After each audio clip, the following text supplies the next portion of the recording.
तारीख का इंतजार था, तारीख आ गई है। नमस्कार, मैं हूं ज्ञानेंद्र तिवारी और आप देख रहे हैं विस्तार न्यूज पर आपका अपना शो सीधे मुद्दे की बात। आज सीधे मुद्दे की बात वो कौन कौन से मुद्दे हैं जो आपके सामने लेकर आया है। देश, मध्य प्रदेश, छत्तीसगढ़ की वो कौन सी खबर है जो आपको देखना, जानना, समझना जरूरी है। और हाँ, आज तो पाकिस्तान से भी खबर है।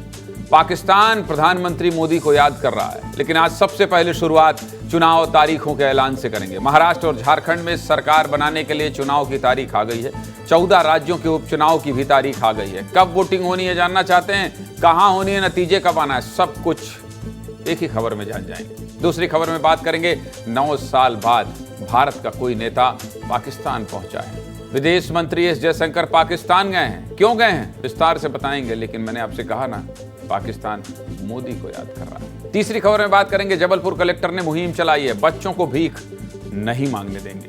विस्तार से बात करेंगे, दिखाएंगे ग्राउंड रिपोर्ट आई है। चौथी खबर में बात करेंगे एमपी के मंत्री कैलाश विजयवर्गीय कह रहे हैं इंदौर पुलिस पर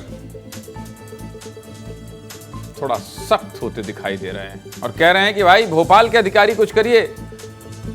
इंदौर के पुलिस अधिकारियों से भी बातचीत है, दिखाएंगे, सब कुछ बताएंगे। पांचवी खबर में बात करेंगे ग्वालियर की, लूटपाट करने आए थे, मां बेटी को मारकर चले गए। विस्तार से खबर दिखाऊंगा। छठी खबर में बात करेंगे छत्तीसगढ़ की सूरजपुर को जलाने वाला आरोपी गिरफ्तार हो गया है। मां बेटी को मारने वाला हत्यारा जेल की सलाखों के पीछे पहुंच गया है। आखिर में बात करेंगे राजनांदगांव की, कहने को नाबालिग हैं, हवाई जहाज पर ब्रेक लगा दी। चलिए अब शुरुआत करते हैं और सबसे पहली खबर क्या है, कब और कहां चुनाव होगा। आज बहुत बड़ी तारीख का ऐलान हुआ है। 2 राज्य में चुनाव होना है और उत्तर प्रदेश जैसे बड़े राज्य, मध्य प्रदेश, छत्तीसगढ़ में उपचुनाव होना है। वायनाड, जहां से राहुल गांधी सांसद चुने गए थे, अब वो रायबरेली से सांसद रहेंगे। वायनाड से कौन लड़ेगी? प्रियंका गांधी, उनकी बहन लड़ेंगी। इसलिए कब और कहां चुनाव होगा सब कुछ जानना है तो विस्तार न्यूज की पहली खबर आप देख लीजिए 8 बजे सीधे मुद्दे की बात में। झारखंड और महाराष्ट्र के चुनाव की तारीखों का ऐलान हो गया है। इंतजार खत्म हो गया है। 26 नवंबर को विधानसभा भंग होनी थी, उससे पहले अब चुनाव की तारीख आ गई है। तारीख है 13 और 20 नवंबर। इसलिए अब पार्टियों ने ताकत झोंकना शुरू कर दिया है। महाराष्ट्र की 288 सीटों पर एक चरण में चुनाव होंगे। 20 नवंबर को महाराष्ट्र में नई सरकार बनाने के लिए एक चरण में ही वोटिंग होनी है और 23 नवंबर को महाराष्ट्र चुनाव के नतीजे आएंगे। वहीं झारखंड की 81 सीटों पर 2 चरण में वोटिंग होगी। झारखंड में 13 नवंबर को पहले फेज की वोटिंग होनी है, जबकि 20 नवंबर को दूसरे फेज की वोटिंग होगी और 23 नवंबर को क्या आ जाएगा, नतीजे आ जाएंगे कि भाई साहब किसकी सरकार है और कौन बैठेगा झारखंड और महाराष्ट्र की गद्दी पर। चुनाव की तारीखों के ऐलान के बाद नेताओं के बयान भी आने लगे हैं। नेता क्या कह रहे हैं, किसकी क्या तैयारी है, किस पार्टी ने कहां कहां ताकत झोंकी और किसको अभी और तैयारी करने की जरूरत है। पहले नेताओं की तैयारी और उनकी बयानबाजी सुन लीजिए, उसके बाद आगे विस्तार से बात करेंगे। सुनाइए।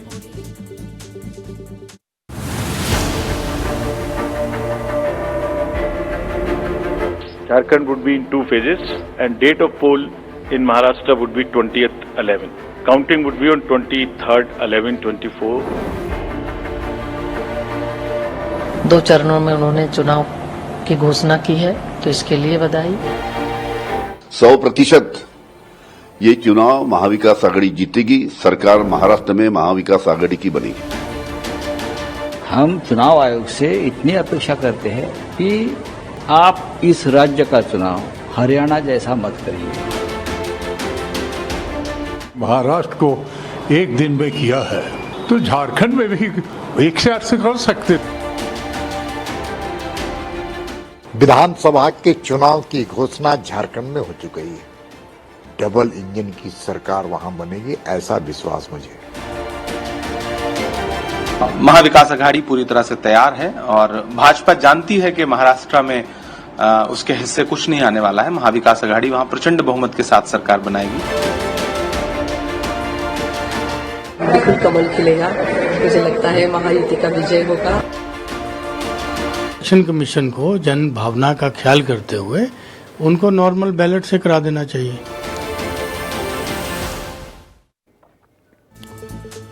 झारखंड के बड़े नेता सुबोध कांत सहाय जी अब कह रहे हैं कि क्यों झारखंड में 2 चरण में चुनाव करा रहे हो, जबकि यहां तो नक्सलवाद भी खत्म हो गया है। तो अब आपको ये समझाते हैं कि झारखंड में 2 चरण और महाराष्ट्र में 1 चरण में चुनाव क्यों हो रहे हैं। चलिए सब कुछ विस्तार से समझा देता हूं, देख लीजिए, सुन लीजिए, समझ लीजिए। पिछले दो बार झारखंड में 5 चरण में चुनाव हुए थे, 5 चरण में भाई साहब। और चुनाव आयोग झारखंड जैसे छोटे राज्य में 1 से ज्यादा चरणों में चुनाव इसलिए कराता है क्योंकि झारखंड में नक्सली कभी भी हिंसा जैसे कदम उठा सकते हैं और नक्सल प्रभावित होने की वजह से ही चुनाव आयोग सतर्कता बरतते हुए 5 चरणों में चुनाव कराता था। लेकिन जम्मू कश्मीर और छत्तीसगढ़ जैसे राज्यों में शांति से चुनाव होने के बाद से इलेक्शन कमीशन के हौसले भी बुलंद हो गए हैं और अब 5 चरणों की बजाय चुनाव आयोग सिर्फ 2 चरणों में चुनाव कराने वाला है। मतलब समझ गए, 5 से घटाकर 2 कर दिया। अब समझ गए आप सब कुछ।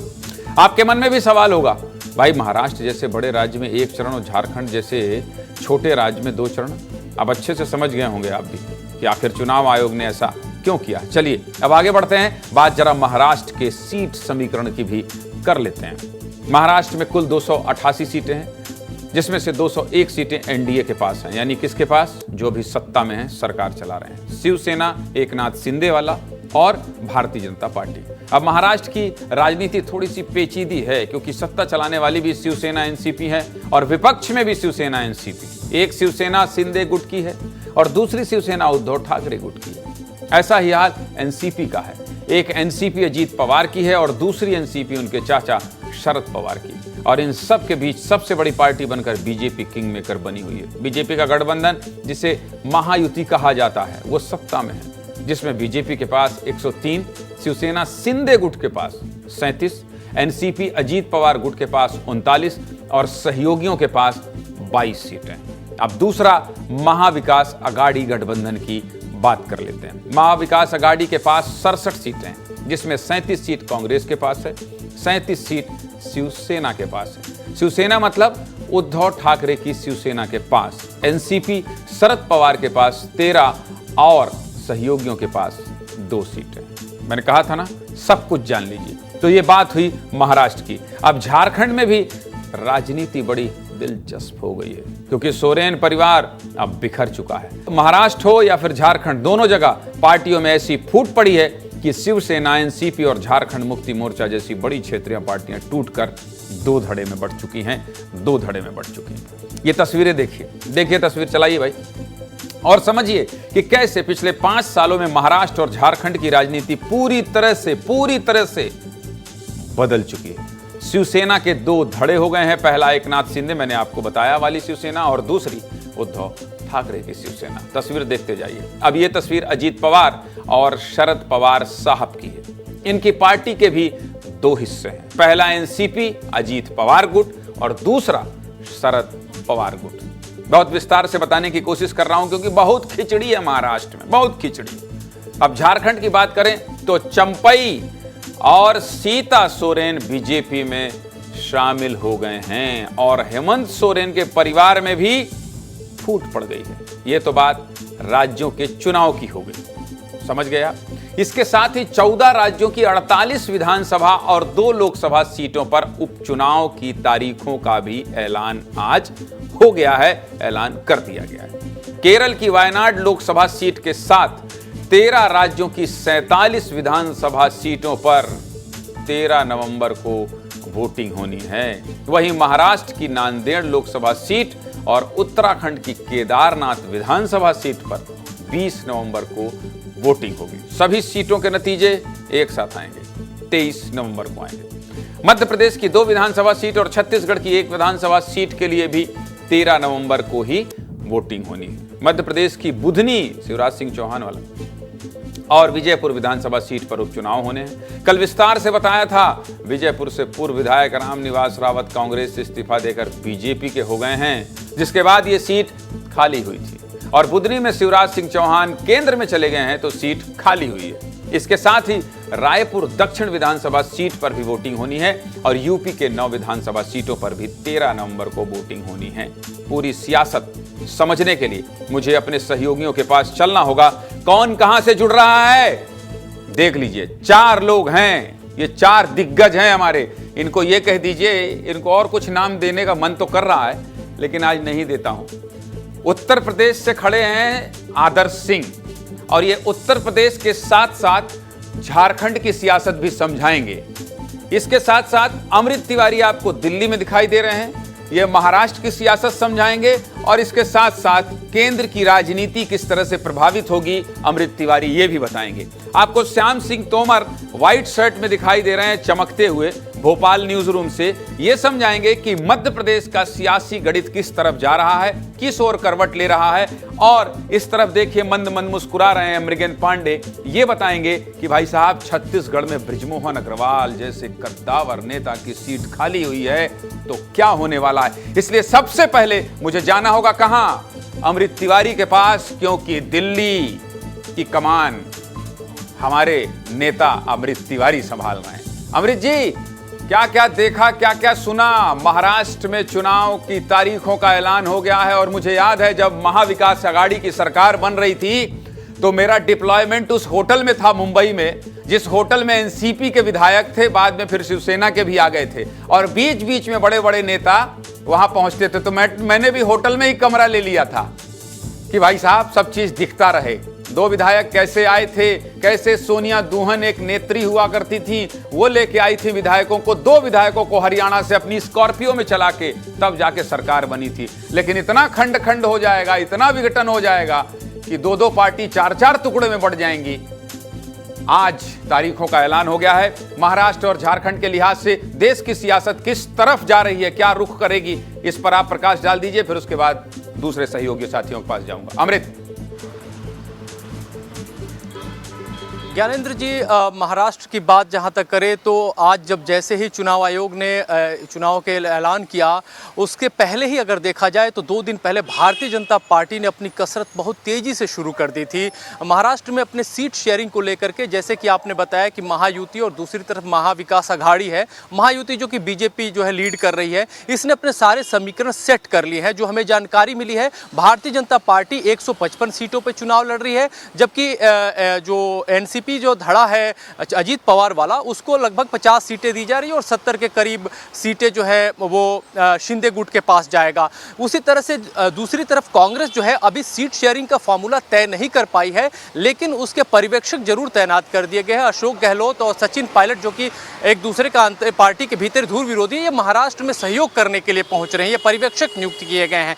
तो कुल मिलाकर देखा जाए तो भारतीय जनता पार्टी संगठनात्मक रूप से एक एज हासिल किए हुए है, लेकिन इतनी खिचड़ी यहां पक गई है, दिल्ली में यही चर्चा है कि आखिर इसकी भविष्यवाणी अगर कोई करता है तो बहुत बड़ी मूर्खता करेगा। क्योंकि अगर पिछले लोकसभा चुनाव की बात करें तो भारतीय जनता पार्टी को तगड़ा झटका लगा था, लेकिन जैसे ही चूंकि अब नेता ये कह रहे हैं जो भारतीय जनता पार्टी के कि उनको हरियाणा चुनाव ने एक बहुत अच्छा इंस्पिरेशन दिया है, एक सबक भी दिया है। नहीं करते हैं, नादानी नहीं करेंगे। अमृत भाई बिल्कुल ये नादानी नहीं करेंगे कि जो टीवी देख रहे हैं वो कह रहे हैं बताइए सियासी पंडित बन रहे हैं। काहे पंडित बने जब पता है कि एक पार्टी के 4-4 टुकड़े हो गए हैं, चाचा भतीजे मामा काकी सबकी पार्टी अलग अलग इधर उधर बिखरी हुई, क्यों भविष्यवाणी करना? नहीं करेंगे। उत्तर प्रदेश आते हैं, दूसरा बड़ा राज्य है, और झारखंड में आदर्श बहुत लंबे समय तक रहे हैं। तो पहले उत्तर प्रदेश की जिन सीटों में चुनाव होना है उसके बारे में बताइए, कहां कहां चुनाव होना है, उपचुनाव किसका दबदबा है, और फिर बिना पूछे ही झारखंड के बारे में बता दीजिएगा। फिर मैं मध्य प्रदेश और छत्तीसगढ़ के साथियों का रुख करूंगा। आदर्श। बिल्कुल ज्ञानेंद्र जी, उत्तर प्रदेश में वैसे तो उपचुनाव की 10 सीटें हैं, लेकिन 9 सीटों पर ही चुनाव आयोग की तरफ से उपचुनाव का ऐलान किया गया है। 13 नवंबर को ये चुनाव होगा। लेकिन अगर हम सीटों की बात करें तो बेहद महत्वपूर्ण सीटें हैं इन 9 सीटों में, जिसमें कानपुर की सीसामऊ है, प्रयागराज की फूलपुर सीट है जो केशव प्रसाद मौर्य डिप्टी सीएम है उनका गढ़ माना जाता है, मैनपुरी की करहल है, अखिलेश यादव और यादव समाज का गढ़ वहाँ पर माना जाता है, मिर्जापुर की मजवा सीट है जहाँ पर केंद्रीय मंत्री अनुप्रिया पटेल है उनका गढ़ माना जाता है। अयोध्या की मिल्कपुर सीट के बारे में हम बात कर रहे थे जहां पर उपचुनाव की तारीखों की घोषणा नहीं की गई है। उसके साथ साथ अंबेडकर नगर की कटेहरी, गाजियाबाद की सदर, अलीगढ़ की खैर, मुरादाबाद की कुंदर की और मुजफ्फरनगर की मीरापुर सीट शामिल है। और इन 9 सीटों पर अगर हम एक सीट को छोड़ भी दें तो इन 9 सीटों पर दोनों ही पार्टियों ने एड़ी चोटी की जोर लगा रखी है। और ऐसा इसलिए क्योंकि लोकसभा चुनाव में जिस तरीके से समाजवादी पार्टी को बढ़त मिली है यूपी में, वैसे उस चुनाव के नतीजों से कहीं न कहीं समाजवादी पार्टी उत्साहित है और कोशिश ये है कि इन 9 सीटों में से कम कम 5 से 7 सीटें जीतें। जो अनाधिकारिक तौर पर बातचीत हमारी समाजवादी पार्टी में हो रही थी उसमें ये कहा गया कि हमारी कोशिश ये है कि ये बढ़त या आंकड़ा जो है हम बढ़ाकर रखें ताकि 2027 बात कह रहे हैं आदर्श साहब, बहुत महत्वपूर्ण बात कह रहे हैं कि जिस तरह से लोकसभा चुनाव में समाजवादी पार्टी को बढ़त मिली है उससे समाजवादी पार्टी उत्साहित है। और ये उपचुनाव इसलिए भी महत्वपूर्ण है क्योंकि ये विधानसभा चुनाव के उपचुनाव हैं। झारखंड में चंपाई सोरेन के अलग होने से कितना फर्क पड़ेगा हेमंत सोरेन को। और हेमंत सोरेन जिस तरह से जेल जाने के बाद वो एक उसी जेल वाले रूप में घूम रहे हैं और लोगों से वोट मांग रहे हैं, तो कितनी सिंपैथी मिलेगी। बीजेपी जोड़ तोड़ से कहीं ज्यादा मजबूत तो नहीं हो गई झारखंड में। सियासी समीकरण क्या कह रहे हैं आदर्श? ज्ञानेंद्र जी, 2 से 3 लाइनों में मैं आपको पूरा समीकरण बताता हूं। 2-3 बातें आपने महत्वपूर्ण कही हैं। एक तो चंपाई सोरेन, दूसरा सीता सोरेन और साथ ही साथ क्या हेमंत सोरेन के वापस लौटने से वहां पर फर्क पड़ेगा। चंपाई सोरेन की बात करें तो कोल्हान क्षेत्र से आते हैं। 2019 में जब विधानसभा चुनाव हुए थे झारखंड के, तो वहां से बीजेपी ने एक भी सीट नहीं जीती थी। आदिवासी बाहुल्य इलाका माना जाता है। चंपाई सोरेन भी उसी सोरेन समुदाय से आते हैं जहां से हेमंत सोरेन है, तो ऐसे में चंपाई सोरेन का बीजेपी में जाने का फायदा बीजेपी को मिलेगा। सीता सोरेन दुमका से, उन्हीं के परिवार की, उन्हीं की भाभी जो हैं वो बीजेपी से लोकसभा के उम्मीदवार थी। दुमका क्षेत्र जो सोरेन परिवार का गढ़ माना जाता है, वहां पर कहीं न कहीं बीजेपी के लिए बढ़त बनाने का काम करेंगी। और अगर हम हेमंत सोरेन के वापस लौटने की बात करें जेल से, तो निश्चित तौर पर उसका जो असर है वो जनता के बीच में है, खासतौर पर आदिवासी समुदाय के बीच में। और उससे बड़ी बात यह है कि कल्पना सोरेन जो उनकी पत्नी है, उन्होंने भी मोर्चा संभाला हुआ है। वो गांव-गांव जाकर लोगों से बातचीत कर रही हैं और एक बड़ी नेता के तौर पर उभर कर आई हैं। तो निश्चित तौर पर इस बार बने रहिएगा आदर्श, बने रहेगा। अगली खबर बताऊं उससे पहले आपको 6 तस्वीरें दिखाना चाहता हूं। जिन 2 राज्यों में चुनाव होने हैं वहां सियासत में कितनी खिचड़ी पकती है, आप इन तस्वीरों में देख लीजिए। देखिए कैसे 5 साल में झारखंड और महाराष्ट्र में 3 बार मुख्यमंत्री बदले। इन तस्वीरों में देख लीजिए, विस्तार न्यूज है भाई साहब। भूत भविष्य वर्तमान सब दिखाता है। सोचिए, जनता ने तो एक ही चुनाव के लिए वोटिंग की थी, लेकिन सरकार 3 बार बदल गई। इसी तस्वीर के साथ आगे बढ़ते हैं और अपने दोनों सहयोगियों के पास जो बचे हैं मेरे, श्याम सिंह तोमर। मजा बहुत आ रहा है आपको सुनने में, खिसियाइएगा नहीं कि बहुत देर में हमारी बारी आई है। और मृगेन जी आप भी नहीं परेशान होइएगा भाई, ये आदर्श इतनी महत्वपूर्ण जानकारी दे रहे हैं, अमरीश जी इतनी महत्वपूर्ण जानकारी दे रहे हैं, आप लोग फिर बाद में दबाव बनाते हैं। बुलेटिन खत्म होने के बाद ये सब हमको अड़काते हैं भाई, हमारे पास इतनी देरी में क्यों आए थे। श्याम जी बताइए, मध्य प्रदेश में जिस तरह से बुधनी रामनिवास रावत वाली सीट को लेकर सियासी पारा हाई है, बीजेपी गेम में इन हो गई है, तैयारी पे तैयारी कर रही है। तारीखों के ऐलान के बाद क्या हलचल है, बता दीजिए विस्तार न्यूज के दर्शकों को लगातार। देखिए ज्ञानेंद्र, कोई भी चुनाव एक तरह से लिटमस टेस्ट होता है किसी भी पार्टी के लिए, क्योंकि सत्ता में भाजपा है तो उसके लिए ये सीटें बहुत महत्वपूर्ण है जीतना। ये आमतौर पर माना जाता है सत्ता में अगर आप हैं तो आपको साइकोलॉजिकल जो है एक तरह से लीड मिलती है। इसको माना भी अगर जाए तो भी जमीनी तैयारी भाजपा ने 6 महीने पहले तैयारी शुरू कर दी थी और उसने विजयपुर में जो द्वंद्व मचा हुआ था, तमाम धड़े जो सिर उठा रहे थे उनको मैनेज कर दिया है। विजयपुर में तो विजयश्री होगी ही होगी, बुधनी में भी विजयश्री के लिए भाजपा ने तैयारी कर ली है। पैनल में नाम जा चुके हैं, लगभग नाम फाइनल है। और अब आगे की बात यह है कि भाजपा इस तैयारी में है कि साइकोलॉजिकल ये जो लीड लेके रखी इसको लगातार जारी रखा जाए और ऐसा कुछ उन क्षेत्रों में किया जाए कि जनता वोट दे और दिल खोल के दे। कांग्रेस, श्याम जी कांग्रेस भी 2 लाइन बता दीजिए, कांग्रेस की क्या तैयारी है? जीतू पटवारी और तमाम नेता बिल्कुल मैं आपको बिल्कुल, इधर कांग्रेस हमलावर जरूर है लेकिन कांग्रेस की वैसी तैयारी इस बार फिर हमको दिखाई नहीं दे रही है। हालांकि कांग्रेस ये कह रही है कि हम पैनल बना रहे हैं, नेता चुनेंगे, लेकिन अभी काफी पीछे चल रही है कांग्रेस, उम्मीदवार ही घोषित नहीं हुए हैं। वैसी तैयारी हमको तो यहां दिखाई नहीं देती। ठीक है, आ रहा हूं आपके पास। मृगेंद्र भैया, दक्षिण विधानसभा सीट कितने साल से, 35 साल से 40 साल से, करेक्ट कर दीजिएगा, बृजमोहन अग्रवाल जैसे नेता सरकार बनी तो उनको मंत्री बनाया गया। मंत्री बनाने के बाद लोकसभा चुनाव लड़ा दिया गया। लोकसभा चुनाव भारी नंबरों से जीता बृजमोहन अग्रवाल ने। और अब दक्षिण के रण में बृजमोहन अग्रवाल की पसंद को पार्टी मानेगी या फिर मृगेंद्र भाई पार्टी ने जिस तरह से सरकार बनने के बाद उनको सांसद का चुनाव लड़ा दिया, उनको भी इस बात का आभास नहीं था कुछ ऐसा होने वाला है। मृगेंद्र, सब कुछ बता दीजिए विस्तार से, जल्दी से। देखिए, बृजमोहन अग्रवाल 35 साल वहाँ विधायक रहे हैं और ये 8वीं बार चुनाव जीता, उसके बाद अब लोकसभा के बाद वो सांसद हैं। आपने जो सवाल किया कि बृजमोहन अग्रवाल की पसंद, आज चर्चा इसी बात की है कि आखिर रायपुर दक्षिण लोकसभा विधानसभा से बृजमोहन अग्रवाल की पसंद का कैंडिडेट उतारा जाएगा या नहीं उतारा जाएगा, क्योंकि बीजेपी जिस तरीके से सरकार बनने के बाद मुख्यमंत्री का चयन की, उसके बाद मंत्रियों का चयन किया गया, लोकसभा के कैंडिडेट चयन किए गए, क्योंकि सांसदों को भी विधानसभा चुनाव में उतारा गया था और उनको ये उम्मीद थी कि वो मंत्री बनेंगे, लेकिन वो नहीं बने। विधायक होने के बाद सांसद बने बृजमोहन अग्रवाल और वो केंद्र में मंत्री नहीं बने। ये जो तमाम चीज़ें हैं उसको लेकर छत्तीसगढ़ में ये चर्चा है कि आखिरकार बृजमोहन की पसंद को पार्टी तवज्जो देती है या नहीं। दूसरी बात, जिस तरीके के समीकरण बन रहे हैं, बीजेपी की जिस तरीके से तैयारी है वो लगभग फाइनल स्टेज में है और कैंडिडेट के जो नाम आ रहे हैं उसमें बताया जा रहा है कि एक पैनल तैयार कर लिया गया है। हालांकि उस पर अंतिम मुहर अब 1-2-4 दिन में लग जाएगी कि कौन लड़ता है। दूसरा, कांग्रेस क्योंकि 5 साल सत्ता में रही और अभी सत्ता से बाहर हुई है, तो श्याम जी ने जो कहा कि सत्ता का लिटमस टेस्ट, वो कांग्रेस जिन मुद्दों को लेकर आगे आ रही है वो सत्ता का लिटमस टेस्ट भी करना चाह रही है कि आखिर 9-10 महीने समझ गया मृगेंद्र भाई, समझ गया। इन चारों सहयोगियों को देख लीजिए। दिल्ली से अमृत तिवारी ने जो बताया आपको, जितने विस्तार से बताया, आप कहीं देख पाएंगे मध्य प्रदेश छत्तीसगढ़ में। अमृत तिवारी, आज आपका जन्मदिन भी है, जन्मदिन की बहुत शुभकामनाएं आपको, बहुत धन्यवाद दे दीजिए। धन्यवाद। अच्छा, ठीक है। आदर्श ने जिस तरह से उत्तर प्रदेश और झारखंड की सियासत को आपको समझाया, आपने सुन ही लिया।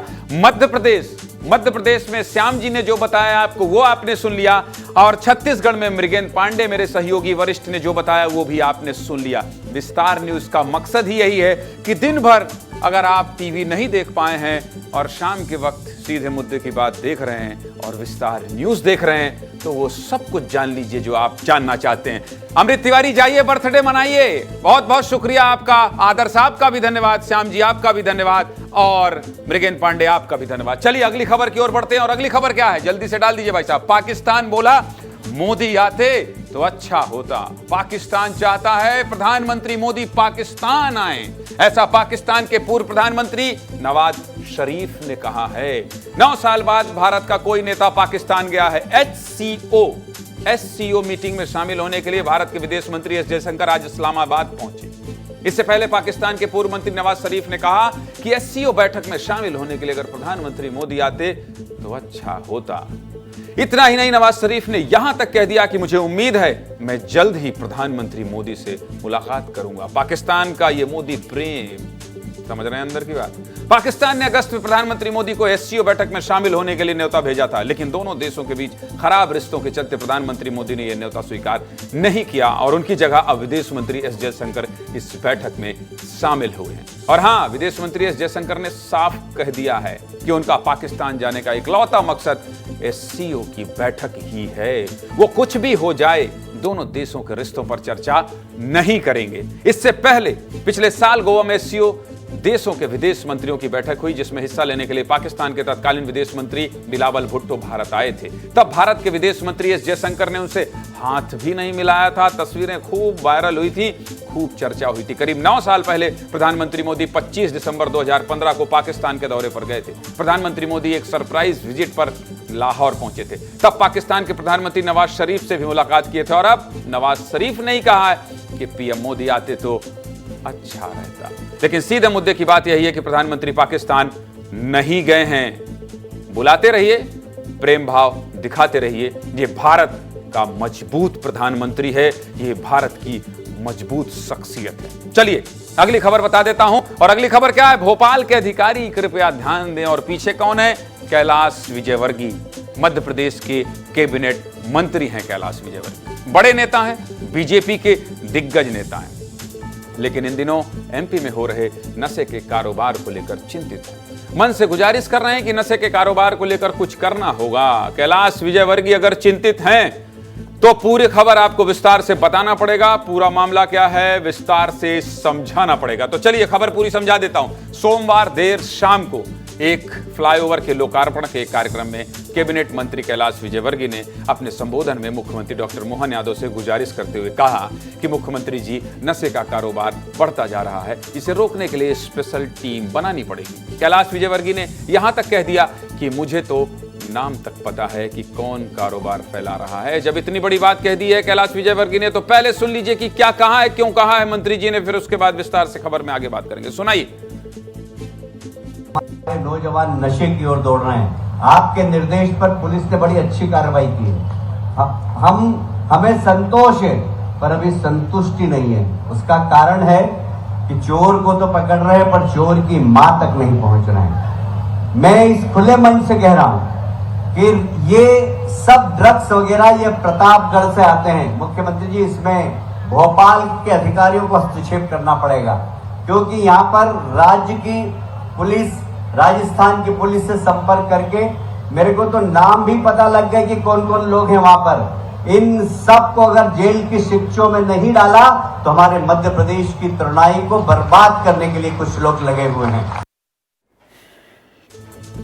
मंत्री जी कह रहे हैं कि सीएम साहब, इसमें भोपाल के अधिकारियों को हस्तक्षेप करना पड़ेगा और जहां से ड्रग आ रहा है वहीं कार्रवाई करनी पड़ेगी। तो आखिर ऐसी क्या नौबत आ पड़ी है कि मंत्री जी को कहना पड़ रहा है कि भोपाल के अधिकारियों को हस्तक्षेप करना होगा? क्या आप कैलाश विजयवर्गीय को इंदौर के अधिकारियों पर भरोसा नहीं रह गया है? और क्या नशे के माफियाओं के अंदर इंदौर पुलिस का डर खत्म हो गया है? बस यही सब जानने के लिए हमने तय किया कि क्यों ना इंदौर पुलिस के सभी वरिष्ठ अधिकारियों से बात की जाए। हमारे सहयोगी पुनीत विजयवर्गीय ने इंदौर पुलिस के वरिष्ठ अधिकारियों से बातचीत की है, रिपोर्ट देख लीजिए।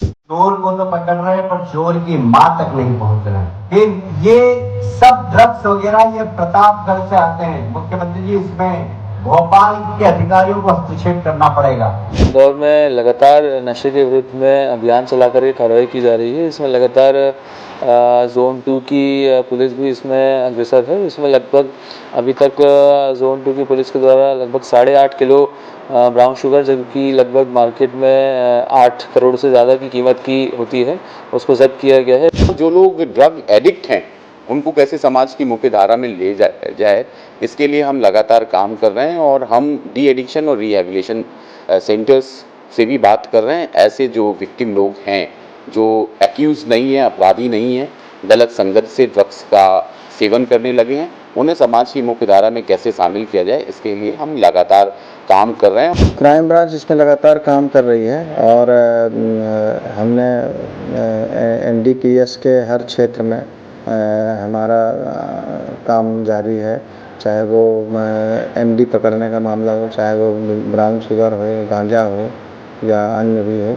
और पिछले साल की तुलना में इस साल काफ़ी मामले हमने पकड़े हैं। प्रयास किया जाता है कि समाज में जितनी भी कुरीतियाँ हैं उस पर काबू किया जाए, और ये सिर्फ एक पुलिस का ही नहीं, समाज का, मीडिया का, स्कूल का, एजुकेशन का, हर घर परिवार का दायित्व है कि कोई भी कुरीति हो, चाहे हम उसको कोई भी नाम दें, सभी उस पर नियंत्रण करने का प्रयास करें। देख लिया आपने इंदौर के सभी वरिष्ठ पुलिस अधिकारियों की बातचीत आपको सुनवा दी। वैसे ऐसा पहली बार नहीं है कि जब कैलाश विजयवर्गीय नशे का मुद्दा उठा रहे हों। पहले भी मंत्री जी नशे को लेकर या नशे का मुद्दा उठाते रहे हैं, मुखर रहे हैं। अभी कुछ दिन पहले ही कैलाश विजयवर्गीय ड्रग्स को लेकर तब खबरों में आए थे जब बीजेपी के सदस्यता अभियान के दौरान कुछ महिलाओं ने मंत्री जी से हाथ जोड़कर नशेबाजों के खिलाफ कार्रवाई की मांग की थी, जिसके बाद मंत्री कैलाश विजयवर्गीय ने पुलिस को अल्टीमेटम दिया था। कैलाश विजयवर्गीय के अल्टीमेटम के बाद पुलिस ने ताबड़तोड़ कार्रवाई करते हुए नशे का कारोबार और सेवन करने वाले कई लोगों को सलाखों के पीछे पहुंचा दिया। पुलिस का खौफ इतना ज्यादा था कि जब पुलिस दबिश देने पहुंची तो आरोपियों गांव से भागते हुए तस्वीर भी आई थी आरोपियों की। पुलिस ने घर पर जाकर दबिश दी थी और आरोपियों का जुलूस भी निकाला था। ये तो थी बात कैलाश विजयवर्गीय के बयान और इंदौर पुलिस की, लेकिन अब आपको यह भी बता देता हूं सीएम मोहन यादव के निर्देश पर पिछले कुछ दिनों में मध्य प्रदेश पुलिस और केंद्र की एजेंसी ने मिलकर मध्य प्रदेश में कितनी बड़ी कार्रवाई की है ये भी आप जान लीजिए। पिछले 10 दिनों की ही बात करें तो 6 अक्टूबर को मध्य प्रदेश पुलिस के सहयोग से गुजरात पुलिस और दिल्ली एनसीबी ने बड़ी कार्रवाई करते हुए राजधानी भोपाल से 1814 करोड़ रुपए की ड्रग पकड़ी और 14 अक्टूबर को मध्य प्रदेश की झाबुआ से 168 करोड़ रुपए की ड्रग बरामद की गई। और पिछले एक साल की बात करें तो जनवरी 2023 से अब तक नशे का अवैध कारोबार करने वाले करीब 7,886 आरोपी पकड़े गए हैं और करीब 115 करोड़ रुपए की अवैध संपत्ति जब्त की गई है। तो सीधे मुद्दे की बात यह है कि नशे के खिलाफ मध्य प्रदेश में बड़ा अभियान चल रहा है और अवैध कारोबार करने वाले कहीं भी हों बचेंगे नहीं। पर कैलाश विजयवर्गीय जैसे बड़े नेता यदि चिंता जाहिर करेंगे तो खबर तो बनेगी भाई साहब। इसलिए प्राइम टाइम में आपको बता दिया कि मंत्री जी क्यों चिंतित हैं और क्या हो रहा है नशे को लेकर मध्य प्रदेश में। आगे बढ़ना चाहिए और आगे कौन सी खबर है ये दिखाना चाहिए। गुड जॉब कलेक्टर साहब। देखिए विस्तार न्यूज है, जब हम सिस्टम की खबर दिखाते हैं, ऐसी खबरें उठाते हैं तो ये कहा जाता है यार देखो कलेक्टर साहब क्या क्या करें। आप लोग खबर दिखाते हैं जिले के कलेक्टर, जिले के एसपी के ऊपर सवाल उठाते हैं, लेकिन ऐसा नहीं है। जब आप अच्छा काम करते हैं तो विस्तार न्यूज का मंच है ये। गुड जॉब कलेक्टर साहब लिखकर आपकी तारीफ भी करते हैं। जबलपुर के कलेक्टर साहब ने क्या गुड जॉब किया है चलिए बता देता हूं विस्तार से। अब बच्चे सड़क पर भीख नहीं मांगेंगे। बच्चे देश का भविष्य हैं और इनको सही दिशा देने के लिए जबलपुर के कलेक्टर ने मुहिम चलाई है और इसलिए लिख रहा हूं मैं गुड जॉब कलेक्टर साहब। जबलपुर कलेक्टर दीपक सक्सेना बच्चों के भविष्य को सुधारने के लिए लगातार कोशिशें कर रहे हैं। पहले कलेक्टर दीपक सक्सेना ने मनमानी फीस वसूलने वाले स्कूलों पर कार्रवाई की। अब कलेक्टर साहब ने भिक्षावृत्ति पर लगाम लगाने के लिए एक पहल की है। कलेक्टर ने जागरूकता अभियान की शुरुआत की तो हमारे रिपोर्टर ने ग्राउंड पर जाकर पड़ताल भी की। पहले आप ये रिपोर्ट देख लीजिए, फिर आगे विस्तार से बात करेंगे। दिखाइए रिपोर्ट।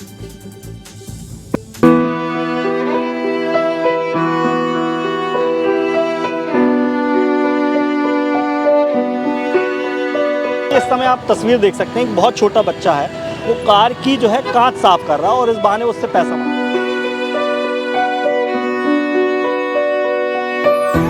हम इसलिए मांगने भेजते हैं हमारे बच्चे लोग को, हम लोग के पास ना राशन कार्ड है ना कुछ है। नहीं तो आप प्रशासन हम लोग रोज कमाते हैं और रोज खाते हैं। तो इतने छोटे छोटे बच्चों से भीख मंगवाना अच्छी बात है? हाँ अच्छी बात है। भिक्षावृत्ति लगातार बढ़ती जा रही है, खासतौर से जबलपुर जैसे शहरों में। क्या करने आए? पैसा मांगने। क्यों मांगते हो? खाने के लिए।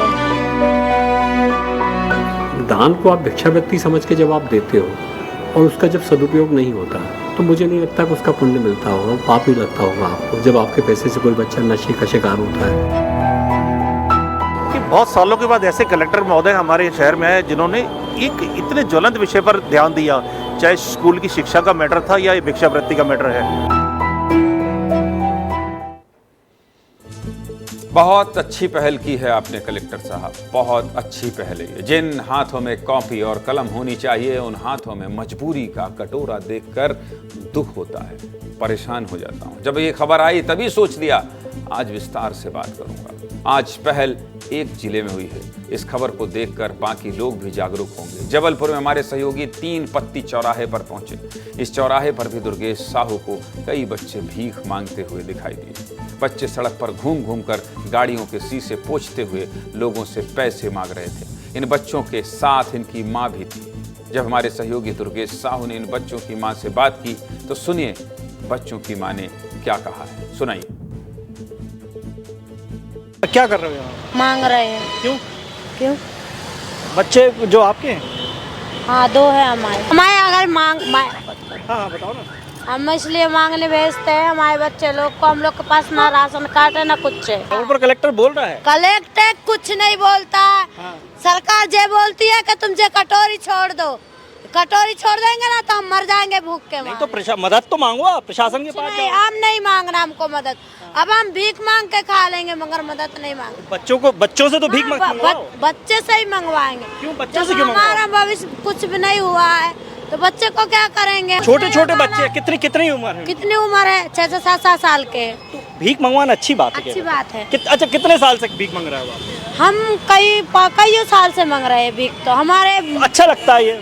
माँ बाप, पीढ़ी, दादी आदि सब भीख मांगते थे। पेशा ही बन गया क्या ये? पेशा ही बन गया था हम लोग का मांगने। बताइए, कह रही हैं अच्छा लगता है, बच्चे भीख मांगते हैं तो अच्छा लगता है। हमारे सहयोगी दुर्गेश साहू इस महिला को समझा रहे थे, लेकिन अड़ी हुई हैं। कह रही हैं कोई मदद नहीं करता, किसी की मदद नहीं चाहिए। क्या कहा जाए इनको? कई मजबूरियों से घिरे ये लोग भीख मांगने को ही अपनी तकदीर मान लिए हैं। लेकिन ऐसे माँ बाप को समझाइए, अगर आपने मजबूरी में इस काम को अपनाया है तो कम से कम अपने भविष्य को तो इससे दूर रखिए। हमारे सहयोगी दुर्गेश साहू ने सड़क पर भीख मांग रहे बच्चों से भी बात की है, सुन लीजिए वो क्या कह रहे हैं। हम इस समय सिविक सेंटर में मौजूद हैं, जो जबलपुर का मुख्य एरिया माना जाता है। और यहाँ पर जब मैं बातचीत कर रहा था तो कुछ बच्चे मुझे यहाँ पर नज़र आ रहे हैं। कहाँ से आए हैं? गोहलपुर से। क्या करने आए हैं? पैसा मांगने। क्यों मांगते हो? खाने के लिए। कितने साल की हो? 10 साल। 10 साल की। स्कूल नहीं जाती? क्यों नहीं जाती? कोई नहीं ले जाता स्कूल। परिवार में कौन कौन है? दादी है। दादी है? अकेली है दादी? स्कूल जाने का मन है आपका? अगर कोई स्कूल पहुँचाए तो जाओगी? कितने साल से मांग रही हो? बहुत साल से मांग रहे, छोटे से मांग रहे। छोटे से भीख मांग रही हो? क्यों मांगते हो? पैसा क्यों? भाई मैं मांग थोड़ी रही हूँ। हाँ, मैजिक शो दिखा रहा हूँ। मैजिक शो मांगना भी तो एक पैसे का होता है। भाई मैं तो जो नहीं देखता वो पैसा दे देता हूँ। तो किसी का दिल रहता है तो देता है। क्यों नहीं जाते स्कूल? नहीं जाता है। क्यों नहीं जाते? क्या मजबूरी है? नाम कोई नहीं लिखता, आधार कार्ड नहीं। परिवार में कौन कौन है? सिर्फ मम्मी है। मम्मी अकेली है? तो घर का खर्च कैसे चलाते हो? मांग के। वहाँ पर जबलपुर कलेक्टर ने बोला है कि अब भीख मांगना बंद है, भीख मांगना अपराध है। क्या है? अपराध है। अगर मांगेंगे तो पुलिस उठा के ले जाएगी हमको। अपने मम्मी पापा को ले जाना होगा। कहाँ ले जाओगे? जबलपुर कलेक्ट्रेट ले जाओगे, ठीक है? और कोशिश करोगे ना मांगो बेटा। ये अच्छा लगता है आप लोगों को पैसे मांगना? नहीं। बताओ, आपको अच्छा लगता है क्या पैसे मांगना? नहीं। किसी न्यूज़ चैनल को देखा है आपने इस तरह से लोगों को जागरूक करते? कभी नहीं दिखेगा। ये रिपोर्टर रिपोर्ट नहीं कर रहा है। दुर्गेश साहू मेरा जो सहयोगी है विस्तार न्यूज़ का जो रिपोर्टर है, ये रिपोर्ट नहीं कर रहा है, ये पत्रकारिता नहीं कर रहा है, ये समाज को जी रहा है, ये समाज को एक नई दिशा दिखा रहा है, ये लोगों को कह रहा है मत करो ऐसा, कलेक्टर ने बंदोबस्त कर दिया है। ये नई पत्रकारिता है। इस देश में इस तरह की पत्रकारिता की नींव विस्तार न्यूज़ रख रहा है। इन बच्चों को अच्छा भविष्य मिले, ये पढ़ पाएं, बस इसीलिए जबलपुर कलेक्टर दीपक सक्सेना ने अभियान चलाया है और अब कई समाजसेवी संस्थाएं भी कलेक्टर की इस मुहिम में जुड़ गई हैं। सुन लीजिए कलेक्टर साहब को और समाजसेवी क्या कह रहे हैं, सुनाइए। हम अभी प्रयास ये कर रहे हैं कि हम लोगों को जागरूक करें कि लोग पैसे के रूप में दान ना दें। जो दान को आप भिक्षावृत्ति समझ के जब आप देते हो और उसका जब सदुपयोग नहीं होता तो मुझे नहीं लगता कि उसका पुण्य मिलता होगा, पाप ही लगता होगा आपको। जब आपके पैसे से कोई बच्चा नशे का शिकार होता है या किसी बच्चे पर दबाव डाला जाता है, पढ़ने की उम्र में उसके साथ भिक्षावृत्ति कराई जाती है, तो मुझे लगता है समाज के लोगों को आगे आना चाहिए।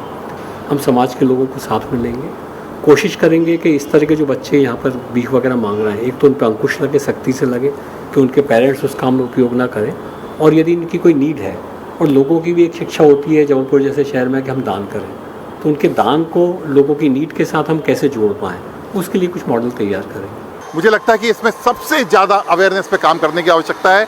तो हम कलेक्टर साहब के आदेश के साथ में, उनके साथ में, प्रशासन के साथ में जगह जगह वॉलंटियर के रूप में हम लोग अपना समय देंगे, लोगों से आग्रह करेंगे कि इसको मत करिए, इसको दान मत करिए, इस बच्चे की अगर कोई नीड है तो हम सब मिलकर पूरा करेंगे इसको। कलेक्टर साहब, आपके इस मुहिम के लिए आपको सलाम है। मध्य प्रदेश के जबलपुर में बच्चों के भविष्य को संवारने के लिए जागरूक करने वाला अभियान है, अच्छा किया आपने। चलिए कुछ आंकड़े बता देता हूं। आपको बता दें कि भिखारियों के मामले में मध्य प्रदेश देश में 5वें नंबर पर, पहले नंबर पर पश्चिम बंगाल है, दूसरे नंबर पर यूपी, तीसरे नंबर पर आंध्र प्रदेश, चौथे नंबर पर बिहार है। लोकसभा में पेश रिपोर्ट के मुताबिक देश में कुल 4,13,000 भिखारी हैं, जिसमें 2,20,000 पुरुष हैं और 1,91,000 महिलाएं हैं। मध्य प्रदेश में भिखारियों की संख्या 28,695 है, जिसमें से 17,506 पुरुष और 11,189 महिला भिखारी शामिल हैं। लेकिन इन लोगों के साथ बच्चे भी शामिल हैं। आप समझ गए, इसलिए इस खबर को इतने विस्तार से बता रहा था। माता पिता ने बच्चों को कमाई का साधन बना लिया है, मना करने के बाद भी बच्चों से भीख मंगवाते हैं। भारत में बच्चों से भीख मंगवाना बड़ा अपराध है और ऐसा करने पर 3 साल तक की जेल हो सकती है। अब बच्चों को इससे दूर करने के लिए जबलपुर कलेक्टर ने अभियान चलाया है। अच्छी खबर है, इसलिए विस्तार से आपको बता दिया, सब कुछ दिखा दिया। चलिए आगे बढ़ते हैं और अगली खबर क्या है ये बता देते हैं जल्दी से।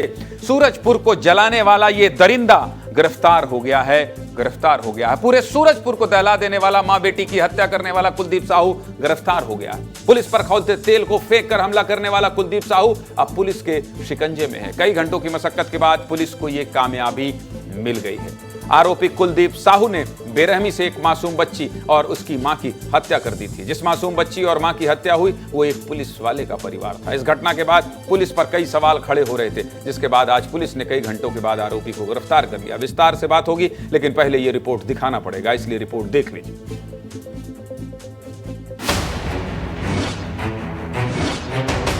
खून के जो निशान हैं यहाँ पे देखिए।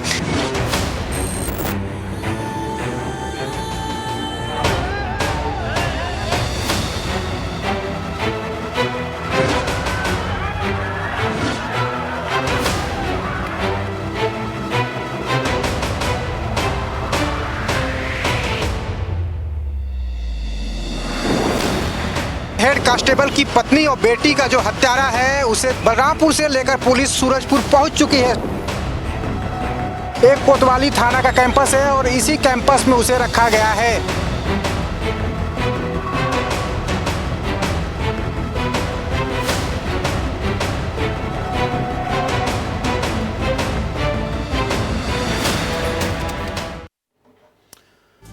कुलदीप साहू इतना बेखौफ था कि उसने सीधे पुलिस वालों को ही निशाना बना लिया। कुलदीप साहू ने पुलिस वालों से बदला लेने के लिए सारी हदों को पार कर दिया। हेड कांस्टेबल तालिक शेख के घर में घुसकर उनकी पत्नी और उन बेटी की गला रेत कर हत्या कर दी, फिर लाश को घर से दूर ले जाकर खेत में फेंक दिया। इसके अलावा 2 पुलिस वालों को पर खौलता हुआ तेल फेंक दिया, जिसमें एक पुलिस वाला बुरी तरह से झुलस गया। इन दोनों घटनाओं को अंजाम देने के बाद आरोपी कुलदीप साहू फरार हो गया था, जिसके बाद पुलिस कई घंटों से कुलदीप साहू की खोजबीन में जुटी थी। कुलदीप को शिकंजे में लेने के लिए पुलिस की कई टीमें लगाई गई थी। पुलिस ने कई जगहों पर छापेमारी की थी, कई जगहों पर, जिसके बाद आज पुलिस ने आरोपी कुलदीप साहू को बलरामपुर में गिरफ्तार किया। पुलिस को सूचना मिली थी कि आरोपी झारखंड से आ रही एक बस में सवार है, जिसके बाद पुलिस ने घेराबंदी करके आरोपी कुलदीप साहू को पकड़ लिया और इसी बस से पुलिस कुलदीप साहू को लेकर बलरामपुर साइबर सेल पहुंची। आरोपी के चेहरे को एक अपराधी की तरह ढका गया था और उसके हाथों को पुलिस ने जंजीरों में जकड़ रखा था। 2 दिनों से पुलिस के लिए सिरदर्द बना यह कुलदीप साहू आज पुलिस की गिरफ्त में लड़खड़ा रहा था, हिल रहा था, चल नहीं पा रहा था। उसके अंदर आज पुलिस का डर दिखाई दे रहा था। आज शाम कुलदीप साहू को बलरामपुर से सूरजपुर लाया गया। पुलिस ने आरोपी को सूरजपुर थाने में रखा है। आरोपी कुलदीप साहू से पुलिस लगातार पूछताछ कर रही है। साथ ही सूरजपुर थाने में भारी पुलिस बल को तैनात किया गया है। कल उसे कोर्ट में पेश किया जाएगा। मामले को लेकर क्या कह रहे हैं पुलिस अधीक्षक MR अहिरे, सुन लीजिए। सुनाइए जिले के SP क्या कह रहे हैं। रेंज स्तरीय और भी टीम, जैसे बलरामपुर की पुलिस भी थी, वो सभी इसमें शामिल थे। तो वहाँ के पुलिस के साथ संपर्क करके तो उनको वहाँ के माध्यम से फिर वहाँ से भी फरार हो गया था। तो भागते हुए फिर दूसरी जगह से हम उसमें बस से उसको वहाँ बलरामपुर की पुलिस के द्वारा वहाँ पर रोका गया था। हालांकि हमारी पुलिस भी पीछे उसको सर्च कर रही थी, आगे हमारी भी चेकिंग थी, वहाँ से बस तक हम भी पुलिस के इसमें अभिरक्षा में आज हम उसको लिए हैं। तो पूछताछ 24 घंटे का जो टाइम रहता है पुलिस के पास। कुलदीप की गिरफ्तारी को लेकर पुलिस पर काफी दबाव था। कुलदीप साहू के साथ इस घटना में शामिल और लोगों के नाम भी अब सामने आएंगे। इसके साथ ही नगरपालिका ने आरोपी के घर पर नोटिस भी लगाया है। बिना अनुमति के घर बनाने को लेकर यह नोटिस जारी किया गया है, जिसके बाद आरोपी कुलदीप साहू के घर पर बुलडोजर एक्शन भी हो सकता है। कुलदीप साहू ने जो किया उससे पूरे सूरजपुर का माहौल खराब हो गया था। कुलदीप साहू के इस करतूत से पूरा सूरजपुर जल उठा था। लोगों में आक्रोश था। आरोपी के घर और कबाड़, गोदाम और गाड़ियों में भी आग लगा दिया था। लोगों में इतना गुस्सा था कि मौके पर पहुंचे SDM जगन्नाथ वर्मा को भी भीड़ ने दौड़ा लिया। किसी तरह मौके से भागकर SDM ने खुद को सुरक्षित किया। यह मामला काफी बड़ा है, जिसको लेकर खूब राजनीति भी हुई। कांग्रेस ने सरकार पर कानून व्यवस्था को लेकर सवाल खड़ा किया। कांग्रेस के आरोपों पर पलटवार करते हुए बीजेपी ने आरोपी के NSUI के साथ संबंधों को लेकर जवाब दिया। इन सब के बीच आज खुद मुख्यमंत्री विष्णुदेव साय ने क्या कहा है, ये भी सुन लीजिए। सुनाइए मुख्यमंत्री क्या कह रहे हैं। देखिए, जो मेन अपराधी है उसकी गाड़ी में NSUI के पदाधिकारी का नेम प्लेट है तो इससे आप क्या अंदाजा लगाएंगे? लोगों को कानून अपने हाथ में लेना नहीं चाहिए, इसके लिए शासन प्रशासन है, कानून बना हुआ है। आखिरकार अब 2 हत्याएं करने वाला आरोपी कुलदीप साहू पुलिस के शिकंजे में है। इस कुलदीप साहू को कड़ी से कड़ी सजा मिलनी चाहिए। कुलदीप और उसका साथ देने वालों पर कानून का डंडा चलना चाहिए, ताकि फिर कोई कुलदीप साहू पैदा ना होने पाए। दोबारा किसी की हिम्मत ना हो कि किसी बच्ची और उसकी मां की हत्या करे। किसी आरोपी की इतनी हिम्मत ना हो कि किसी पुलिस वाले पर हमला कर दे। ये देखिए, कहने को नाबालिग हैं, हवाई जहाज पर ब्रेक लगवा दिया। ये खबर आप सुनेंगे, जानेंगे, समझेंगे तो कहेंगे कि ये बच्चे नहीं हैं। कल मुंबई से एक फ्लाइट न्यूयॉर्क के लिए उड़ान भरी थी, लेकिन बीच में ही फ्लाइट पर ब्रेक लग गया। धमकी भरी खबर आई कि फ्लाइट में बम है, और जानते हैं जिस धमकी ने एक उड़ान पर ब्रेक लगा दिया, उसे राजनांदगांव के नाबालिग ने दी थी। वो जो धमकी है वो एक नाबालिग ने दी थी। मात्र 17 साल की उम्र में हवाई जहाज पर ब्रेक लगा दिया। भाई साहब, कहने को नाबालिग है, जो कह रहा हूं ना कि कहने को नाबालिग है, हवाई जहाज पर ब्रेक लगा दिया। सोमवार सुबह मुंबई से न्यूयॉर्क जाने वाली एयर इंडिया की फ्लाइट को बम से उड़ाने की धमकी मिली थी। 239 यात्री फ्लाइट में सवार थे। इतनी बड़ी धमकी की जानकारी मिली तो फ्लाइट में अफरा तफरी का माहौल बन गया था। मामले को गंभीरता से लेते हुए फौरन फ्लाइट की इमरजेंसी लैंडिंग दिल्ली में कराई गई। जब फ्लाइट की जांच हुई तो कोई बम नहीं मिला। जब इस धमकी की जांच की गई तो आंच छत्तीसगढ़ के राजनांदगांव तक पहुंच गई। 17 साल के एक नाबालिग ने किसी दूसरे युवक के एक्स अकाउंट को हैक कर धमकी भरा पोस्ट किया था। जरा सोचिए, एक नाबालिग हैकिंग में इतना शातिर है कि फ्लाइट की इमरजेंसी लैंडिंग करवा दी। इतना बड़ा मामला था कि जांच एजेंसी फौरन चौकन्ना हो गई। जिस युवक के अकाउंट से पोस्ट किया गया था उससे पूछताछ की गई। तमाम इनपुट के सहारे जांच एजेंसियां मुख्य आरोपी के घर राजनांदगांव पहुंची थी। क्या कह रहे हैं इस पूरे मामले में पुलिस के अधिकारी, सुना दीजिए। ट्वीट किया गया था कि मुंबई की फ्लाइट में बम रखा गया है करके। इस संदर्भ में राजनांदगांव का उल्लेख किया गया था ट्विटर में। तो प्रारंभिक पुलिस जो है राजनांदगांव पुलिस के द्वारा की गई। इस मामले में महाराष्ट्र पुलिस के द्वारा एफआईआर किया गया है और उनकी टीम जो है मामले में अग्रिम पूछताछ और विवेचना कर रही है।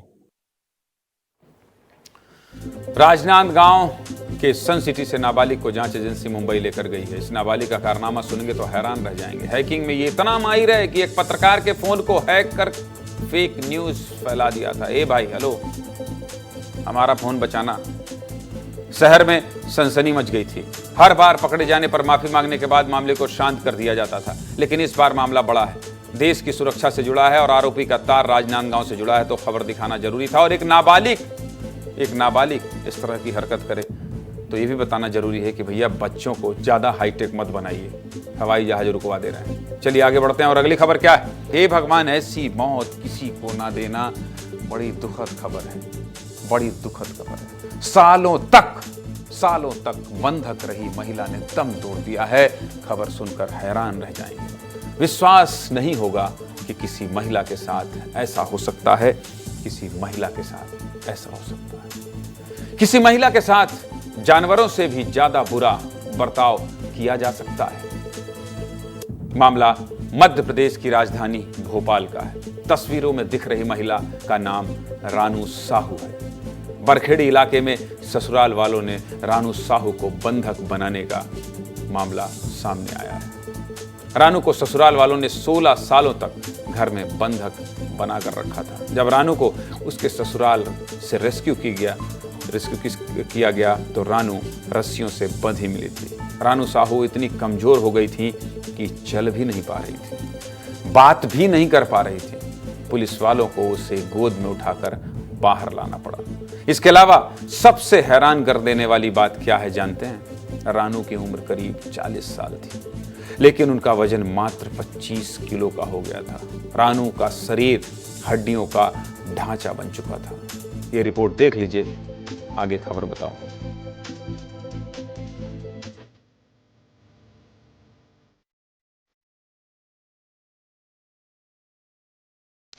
भोपाल के जहांगीराबाद से एक ऐसी खबर निकलकर सामने आई जिसने हम सबको झकझोर कर रख दिया। ये घर है, इसी घर पे महिला को रखा गया था।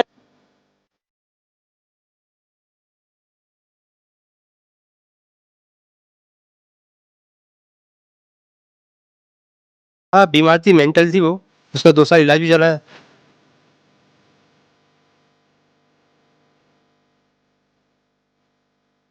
9 दिन तक अस्पताल में भर्ती थी और आखिरकार आज जिंदगी की जंग वो हार गई।